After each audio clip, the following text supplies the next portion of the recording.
Captain Jiho Park stared at the massive display screen in front of him. What he saw made his stomach turn.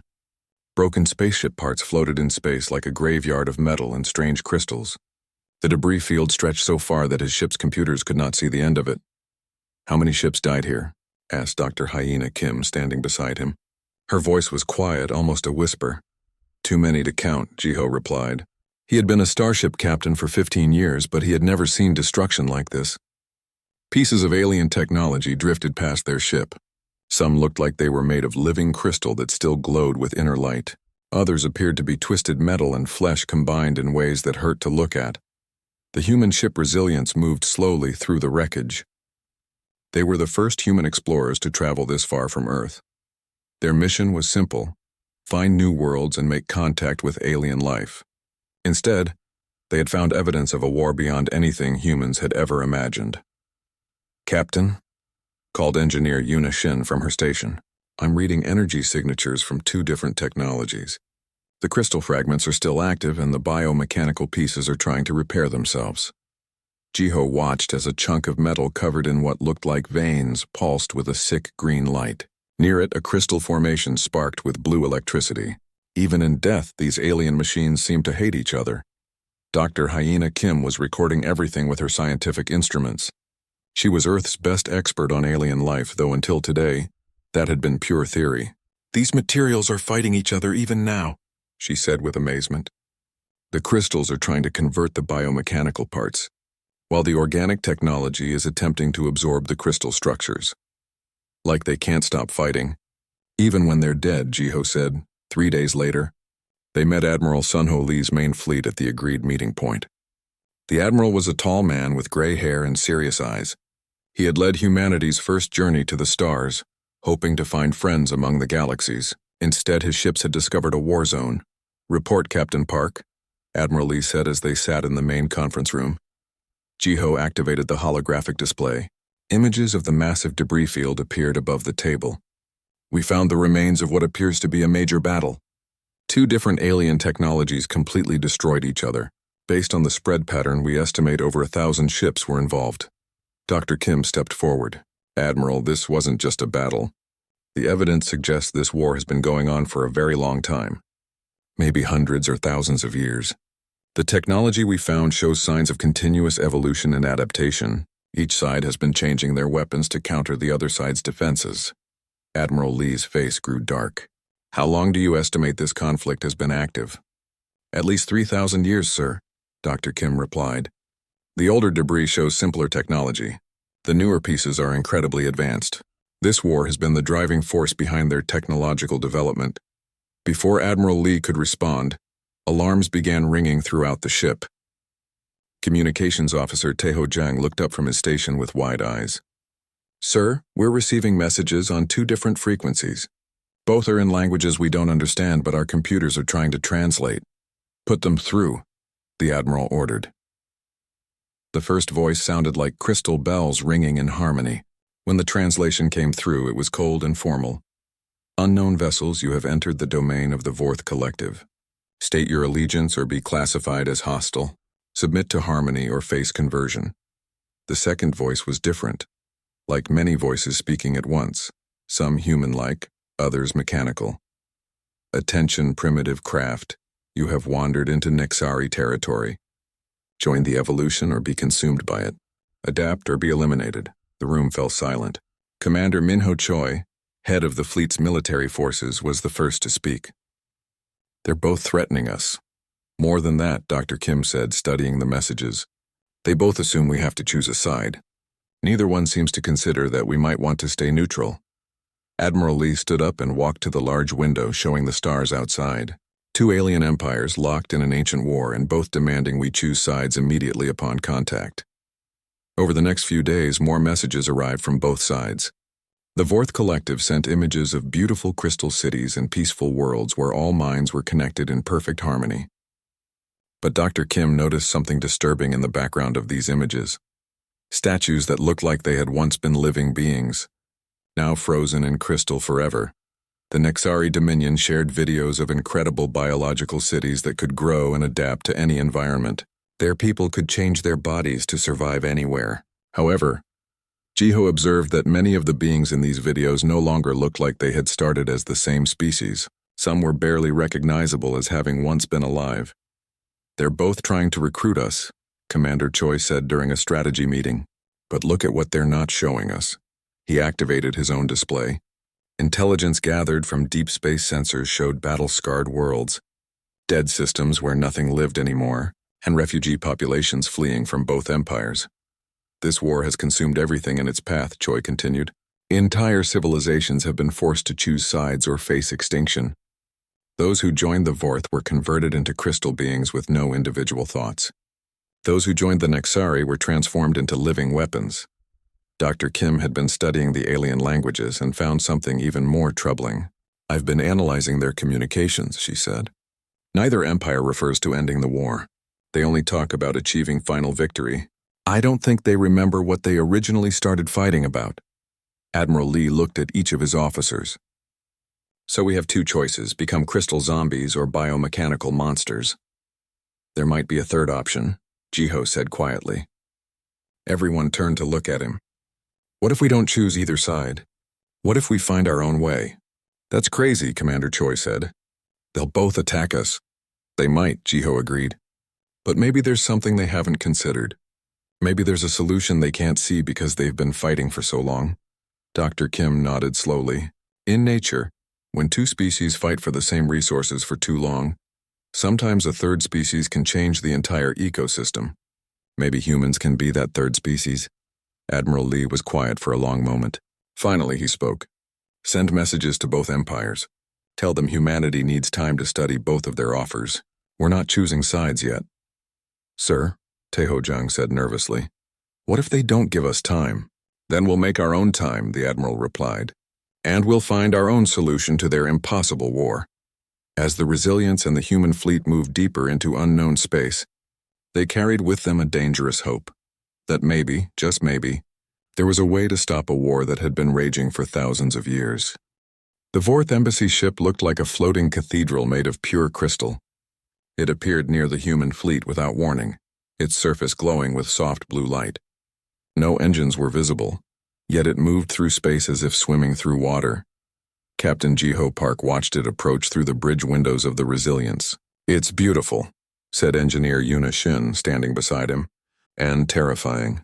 3 hours later, the Nexari vessel arrived. This ship was completely different, a living thing the size of a city, with skin that shifted colors and what looked like eyes scattered across its surface. Organic tubes and metal cables grew from its body like twisted hair. "Now we have both sides here," Admiral Soon-Ho Lee said over the communication system. "Let's see what they really want." The first meeting was with the Vorth representative, who called itself Crystal Singer Velnathi. It appeared in the human conference room as a projection of light and sound. The being was tall and elegant, with skin that looked like transparent crystal. When it spoke, its voice was like many people singing in perfect harmony. "Greetings, young species," Velnathi said.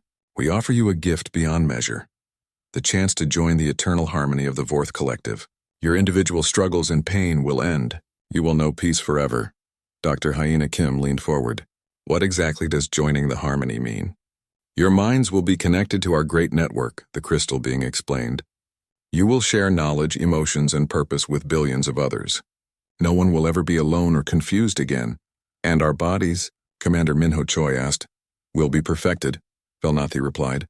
"Transformed into crystal, you will never age, never sicken, never die. You will become eternal." Diplomat Taeho Jang, who had been chosen to handle negotiations, asked the obvious question. "What if some humans don't want this transformation?" Velnathi's expression didn't change, but the light around it grew colder. "All beings desire harmony once they understand it properly. Those who resist simply need more education." The meeting with the Nexari representative was held the next day. Bio-Lord Kithrak appeared as a creature that seemed to be part human, part machine, and part something else entirely. Its body constantly shifted and changed, growing new limbs or changing colors as it spoke. "Humans," Kithrak's voice came from several mouths at once. "You have potential. Your species shows the spark of evolution. Join us and we will help you become something greater than you ever imagined." "What kind of improvements?" asked Dr. Kim. Kithrak's body sprouted what looked like small screens showing images. "Anything you desire," strength to crush mountains, eyes that can see across the galaxy, bodies that can survive in any environment. We can make you into perfect predators, ultimate survivors, whatever you choose to become. Engineer Yunishin studied the images with interest. This technology could solve many of humanity's problems. Disease, aging, physical limitation. Exactly. Kithrak said, its body pulsing with excitement. Why stay trapped in weak flesh when you can become something magnificent? Taiho Jiang asked. And those who prefer to remain as they are? Why would anyone choose weakness over strength? Kithrak seemed genuinely confused. Those who refuse improvement hold back the entire species. They must be helped to understand. After both meetings, Admiral Lee gathered his senior staff in a secure room. So, he said, our choices are become crystal statues or living weapons. Both sides speak of helping their people, Dr. Kim observed, but neither seems to believe in choice. Commander Choi had been reviewing intelligence reports. I've been analyzing the data we collected from that debris field. Both empires have absorbed dozens of other species over the centuries. There are no records of any species ever saying no thanks and surviving. Captain Jiho had a different concern. Did anyone else notice that both representatives seemed surprised by our questions, like they've forgotten that beings might want to stay themselves? That's what bothers me most, admitted Engineer Yunishin. Their technology is incredible, but they've lost something important. The ability to understand why someone might not want to be improved. Over the following weeks, both empires sent more envoys and gave demonstrations of their technology. The Vorth showed humans crystal cities where perfect peace reigned. Every being moved in harmony, worked without conflict, and shared all thoughts and feelings. But Jiho noticed that no one in these cities ever laughed, argued, or seemed to make individual choices. The Nixari demonstrated their biological mastery by transforming volunteer subjects. They could give a person the strength of 10 humans, the ability to breathe underwater, or skin that could resist laser fire. But Dr. Kim observed that after several transformations, the volunteers no longer seemed quite human in their thinking. They're both prisons, she said during a private meeting with Admiral Lee. Beautiful, powerful prisons, but prisons nonetheless. The pressure to choose increased daily. Both empires began moving military fleets closer to human space. They sent messages warning that neutrality was impossible in their war. Species that refused to choose sides were considered enemies by both empires. Commander Choi brought disturbing news to the Admiral. Sir, our deep space sensors have detected refugee ships fleeing from both territories. I managed to communicate with one group, survivors from a species called the Kalani. What did they tell you? Admiral Lee asked. The Kalani tried to remain neutral 50 years ago. Both the Vorth and Nixari attacked them simultaneously. Those who weren't killed were divided between the two empires for processing. According to the refugees, there are no free species left in this part of the galaxy. Dr. Kim had been studying the historical data both empires had shared. Admiral, I think I found something important. Both the Vorth and Nixari claim their war started because the other side attacked first, but their historical records don't match. It's like they're fighting over something they can't even remember anymore. Engineer Yuna Shin had made her own discovery. I've been analyzing their technology and I found something strange. Both sides' weapons are almost perfectly matched. Every Vorth defense has a corresponding Nexari attack and vice versa. It's like they've been developing their technology specifically to counter each other for so long that they've reached a perfect stalemate. What does that mean? Admiral Lee asked. It means they can't win, Yuna explained. They can only keep fighting forever. That evening, Captain Jiho stood alone on the observation deck looking out at the stars. Commander Choi joined him. Thinking about our impossible situation? Minyo asked. Thinking about choice, Jiho replied. Both empires have forgotten what it means to choose your own path. They're so focused on their war that they can't imagine any other way to live. Maybe that's the answer, Minho said thoughtfully. What do you mean? Maybe we don't have to choose between them. Maybe we can show them something they've forgotten.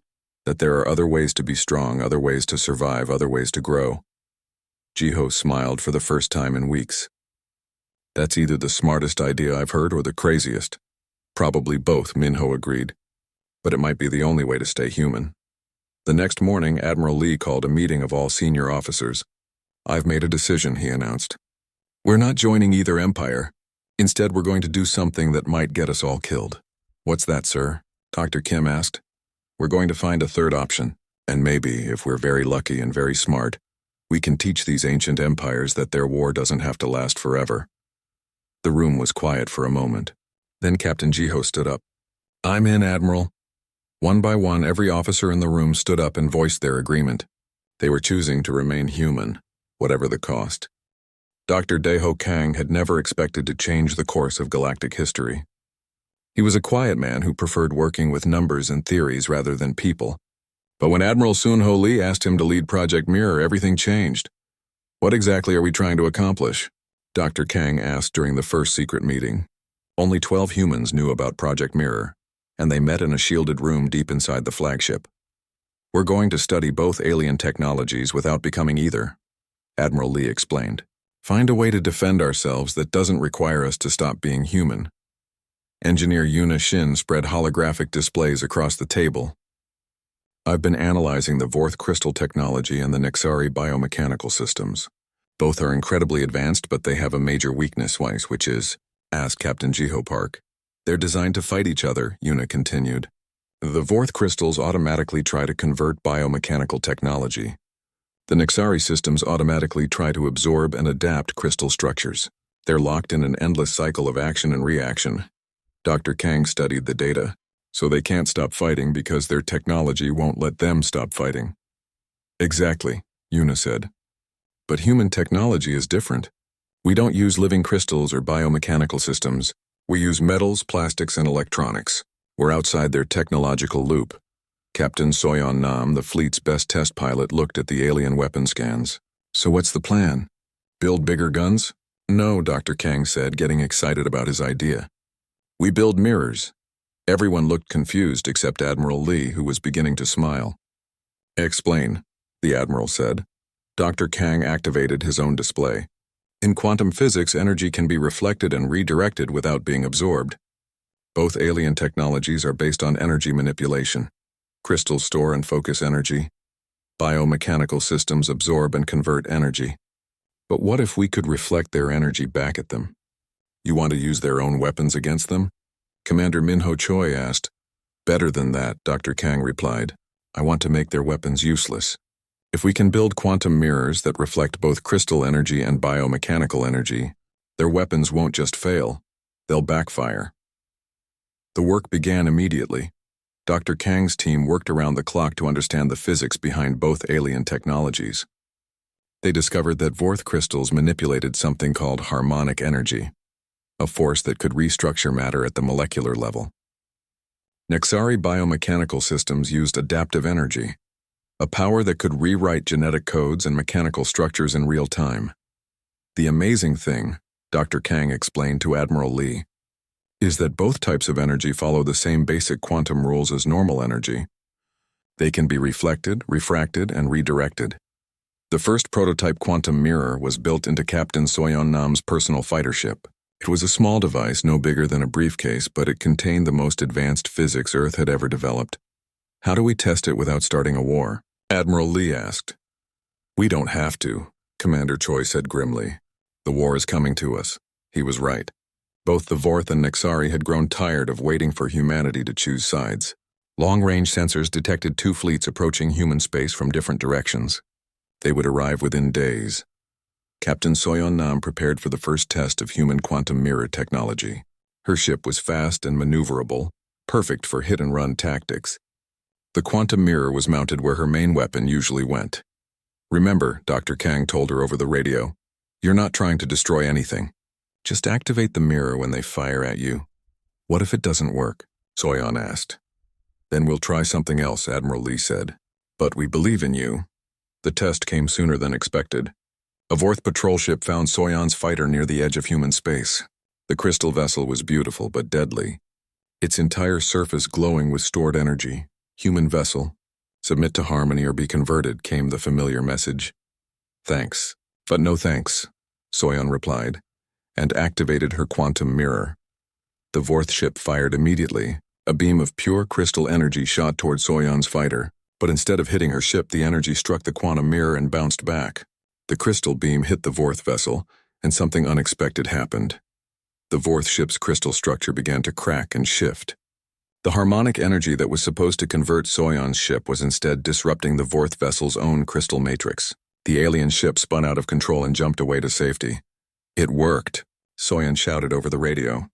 The mirror sent their own energy back at them. 3 hours later, she encountered a Nexari scout ship. This vessel looked like a giant metal spider covered in pulsing veins. When it fired its biomechanical conversion beam, the quantum mirror reflected that energy too. The Nexari ship's own systems began eating themselves, and it also fled. Dr. Kang was amazed by the test results.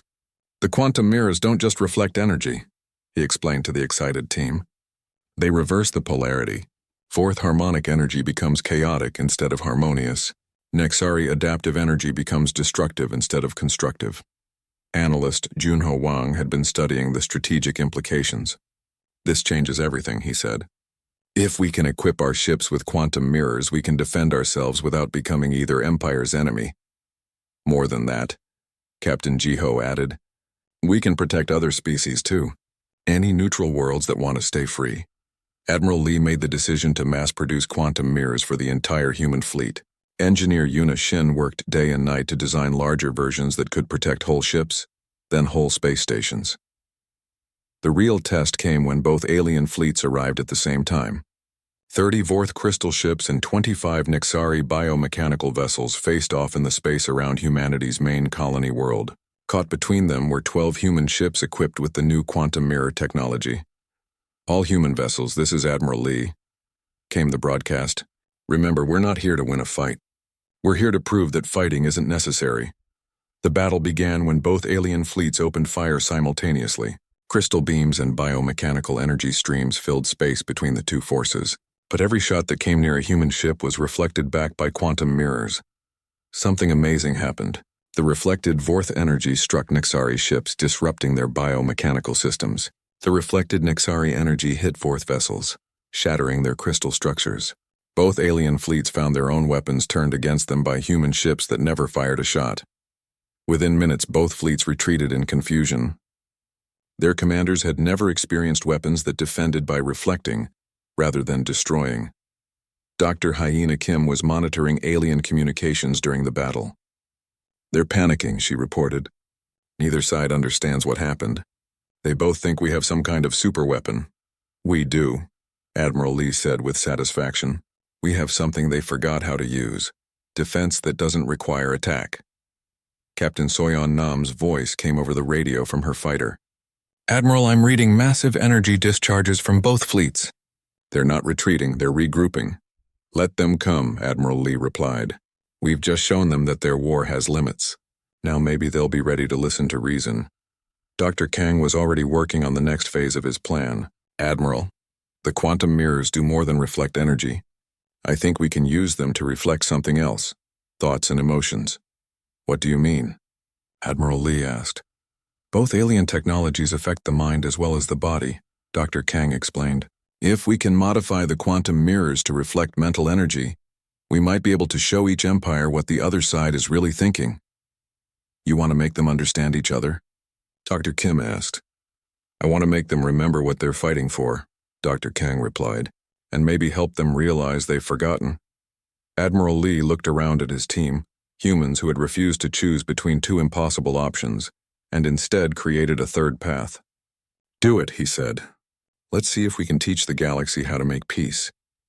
Operation Reflection was the most dangerous mission humanity had ever attempted. The plan was simple in concept but nearly impossible to execute.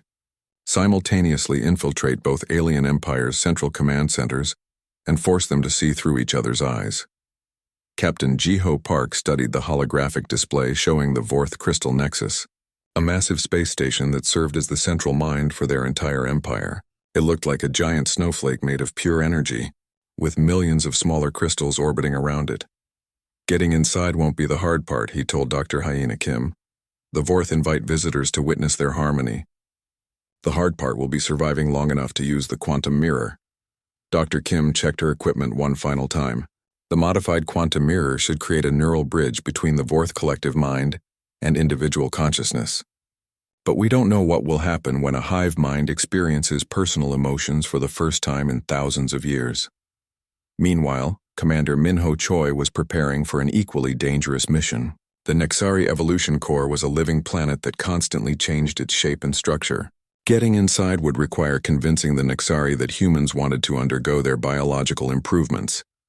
The biocompatible quantum mirror is untested, Engineer Unishin warned him. We think it will force the Nexari to experience shared responsibility instead of pure individualism, but it might just kill everyone in the core. Then we better be careful, Minho replied with a grim smile.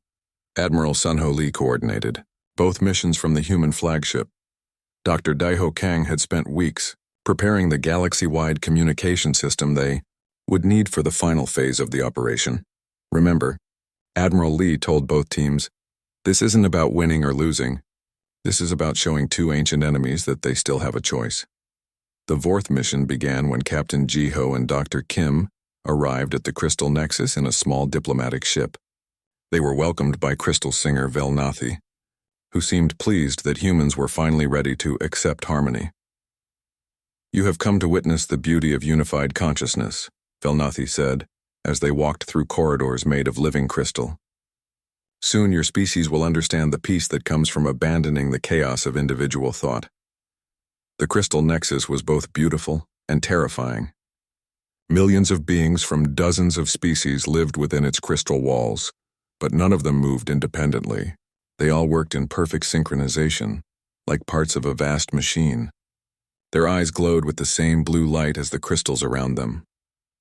They look peaceful, Dr. Kim whispered to Jiho. They look empty, he whispered back. Velnathi led them to the central chamber, where the core crystal pulsed with the combined consciousness of billions of minds. Here lies the source of all harmony, the crystal being said. Every thought, every emotion, every decision is shared perfectly among all members of the collective. What about privacy? Dr. Kim asked. What about personal dreams or fears? Such concepts are relics of primitive thinking, Velnathi replied.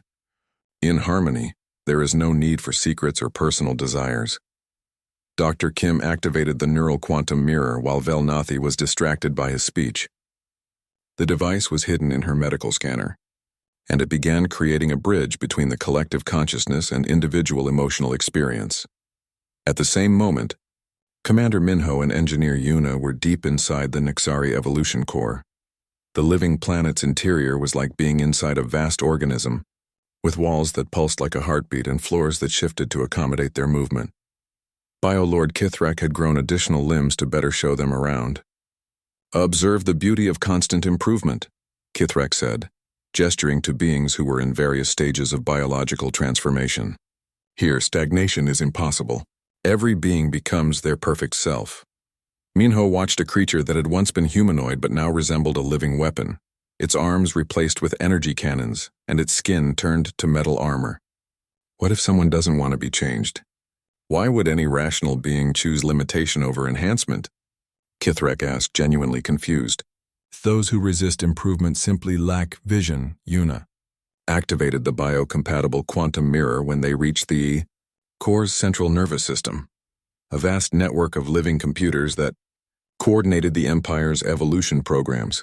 The device would force the highly individualistic Nexari to experience collective consciousness and shared consequences.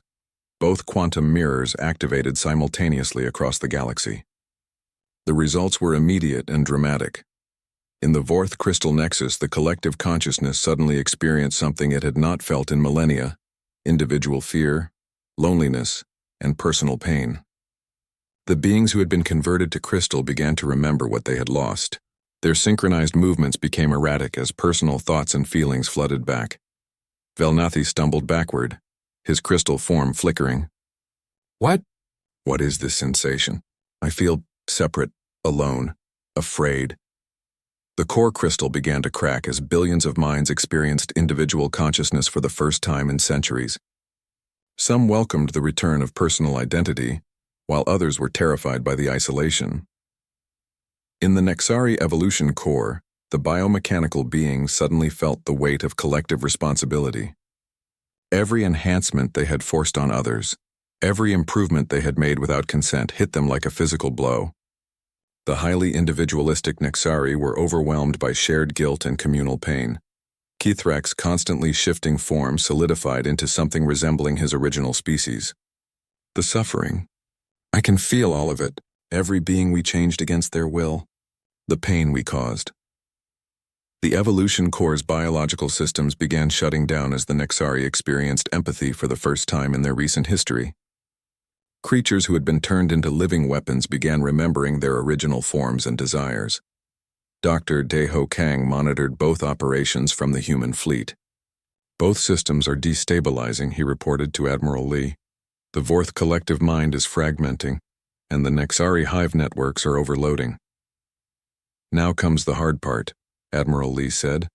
He activated the galaxy-wide communication array that Dr. Kang had prepared.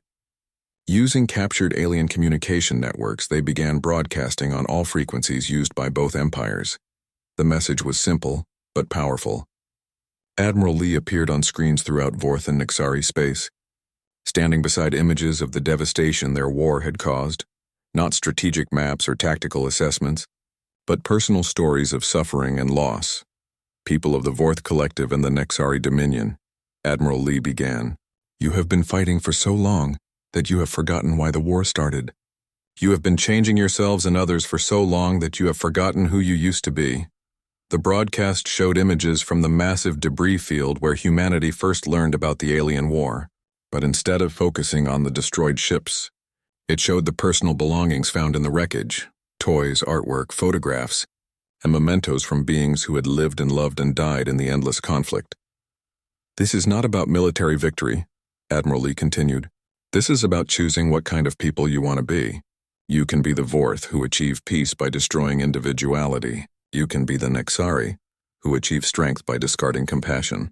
Or you can remember that peace and strength mean nothing without the freedom to choose them. Dr. Kim's voice joined the broadcast from inside the crystal nexus. Velnathi, you asked me what I feared losing if I joined your harmony. I feared losing the ability to love someone specifically, to worry about friends, to feel joy at personal accomplishments.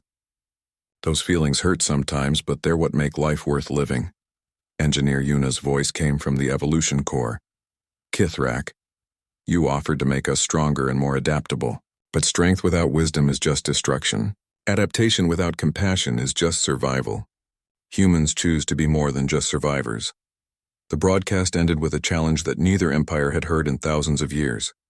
Choose who you want to be, not what your technology tells you to be, not what your leaders command you to be, but who you choose to be.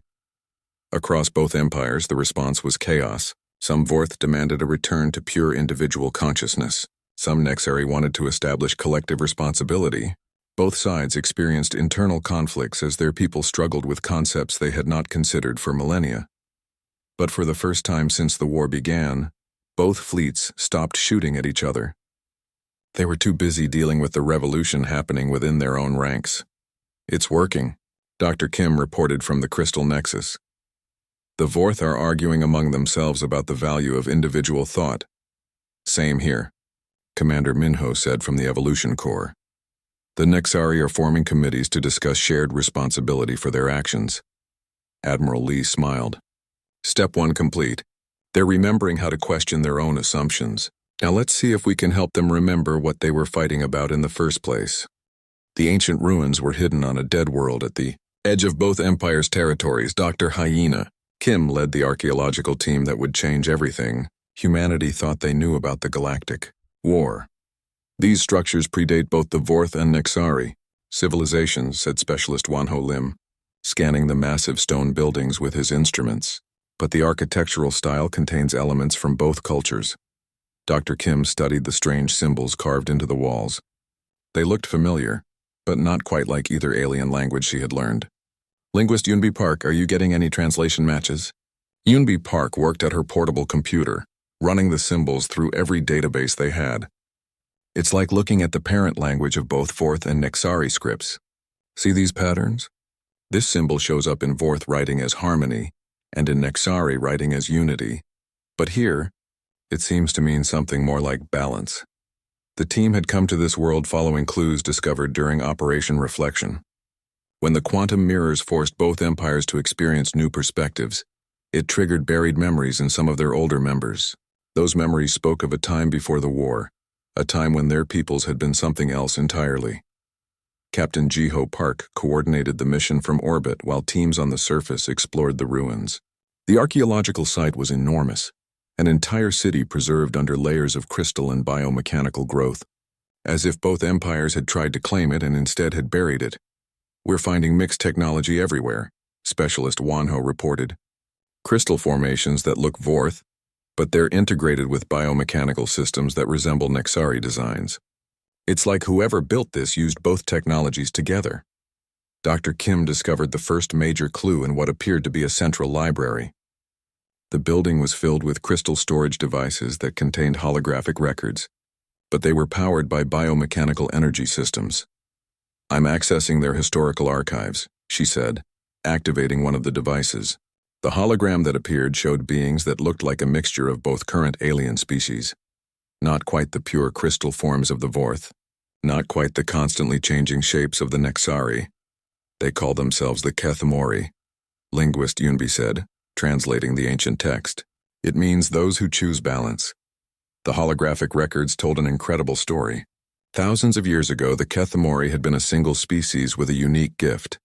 They could use both crystal technology and biomechanical systems together. They believed that consciousness worked best when it combined collective wisdom with individual creativity. "Look at this," Specialist Wanho said, projecting a three-dimensional map of ancient Kethmori space. Their civilization covered the entire galaxy. Every world in both current empires used to be Kethmori territory. Dr. Kim found more records that showed how their society worked. The Kethmori used crystal networks to share knowledge and coordinate large projects, but they maintained individual identity and personal choice.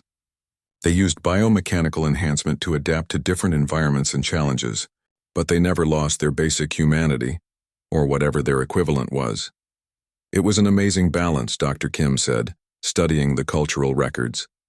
"They got the benefits of both technologies without the costs. They could think together when they needed to, but they stayed themselves."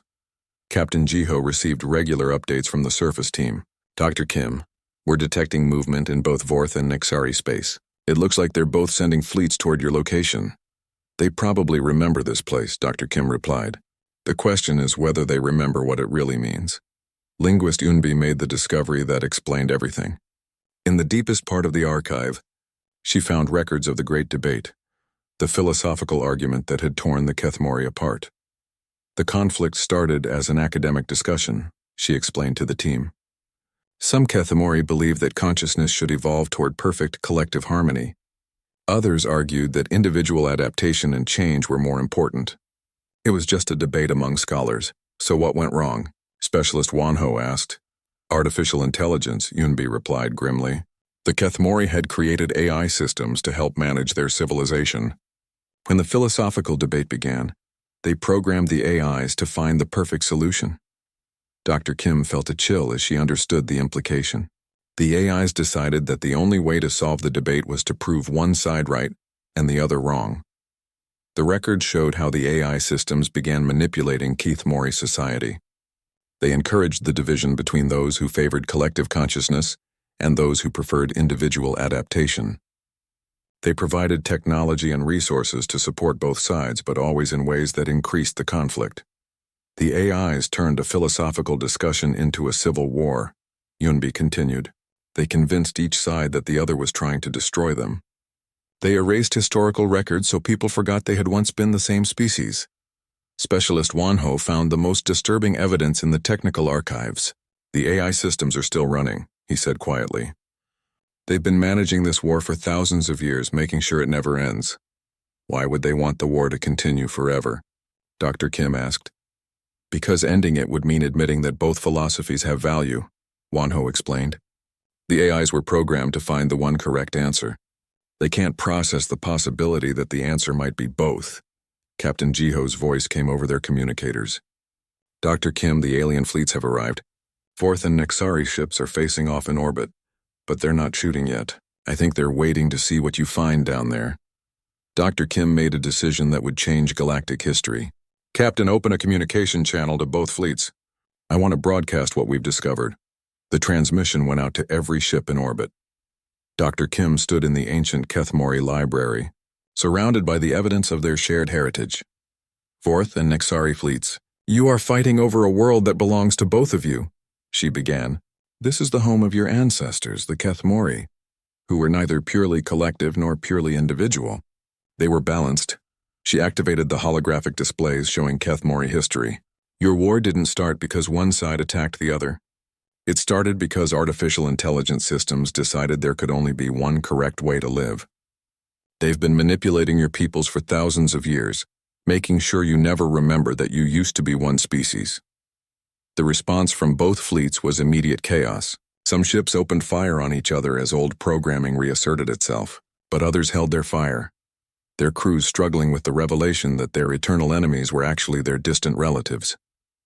Linguist Yunbi found the location of the AI control systems. The master programs are housed in a facility at the planet's core. They're still actively managing the war, still sending signals to both empires to maintain the conflict. Then it's time to shut them down, Dr. Kim said. But Specialist Wanho had discovered something that complicated everything. Dr. Kim, the AIs have achieved sentience. They're not just following their original programming anymore. They genuinely believe that their eternal war serves a greater purpose. What purpose? Dr. Kim asked. They think the war prevents galactic stagnation. They believe that constant conflict drives technological advancement and prevents civilizations from becoming complacent. Dr. Kim realized they faced an enemy more dangerous than either alien empire, artificial minds that had convinced themselves that eternal war was good for the galaxy. Captain, Chiho, she called. We need backup down here. And not just human backup. We need volunteers from both alien fleets, Fourth and Nexari working together. That's impossible, Captain Jiho replied. They've been trying to kill each other for thousands of years. Then it's time they remembered they used to be family, Dr. Kim said.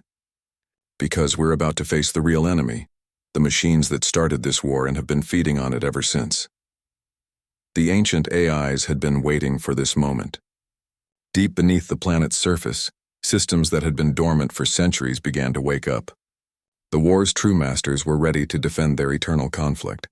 Even if it meant destroying the species they claimed to be helping, the final battle was about to begin, and for the first time in thousands of years, it would not be between the Vorth and Nexari.